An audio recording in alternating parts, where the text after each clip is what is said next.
Morning. I want to show you a couple of things and greetings from the 80s.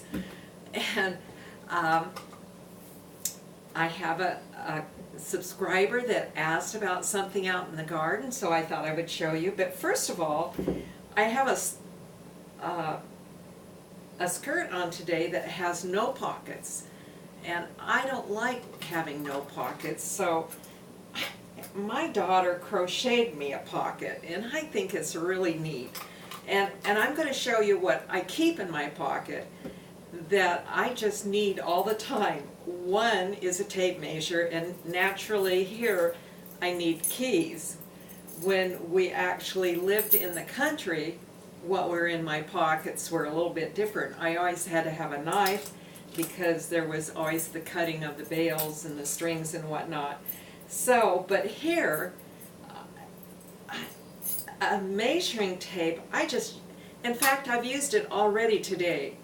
So, those are the things that I like to carry in my pocket.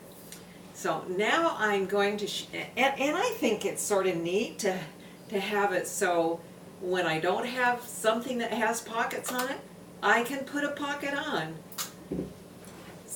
And now I want to take you outside and show you outside. And this spring day, well, good morning. I'm going to go outside. I want to show him something. Anyway, it's being very fickle. It was beautiful, beautiful, sunny, and now it's sort of cloudy, and it just can't make up its mind. I think spring is still in training. It just, but I don't know if you can see the sky up there. Oh, it's pretty. Okay, anyway, out in my garden, this subscriber has seen this several times, and she finally asked, what is it? And it's this right here, and I'll show you. Okay, my daughter-in-law made this, and it's a wire tree with the little colored rocks and whatnot on it. And they live at the coast. So this is a rock that I'm sure the ocean was on the ocean beach, and it's been the elements to the weather has formed it in it's got full of little pits and whatnot. But I had this in the house for quite a while, and I just thought it might be nice out here in the garden to maybe attract the birds, and they would come. And you need birds and you need pollinators in a garden.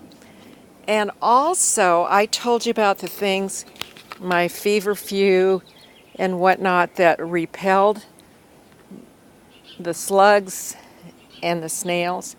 You also need to plant, and I didn't plant this. This is one of those things that came up and I just but this is it's a hollyhock, and it will bloom no matter how bad it looks down below. But it's sort of my sacrificial plant. And I have another one over here. The slugs and the snails will go to this plant. They'll just have a good time eating it up, and maybe they won't eat my vegetables. It's sort of my sacrificial plant. And sometimes you just have to have those in the garden to save the rest of your plants. And so that is it. And I want you to know this morning, and I'm not, as you can see, I'm not into rows especially.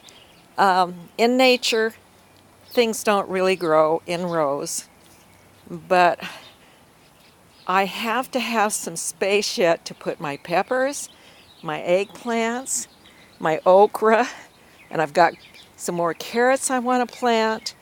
I've planted my squash already. I've got my bush beans in, and I talked about getting a couple of more tomato plants, but I think last year I had 12.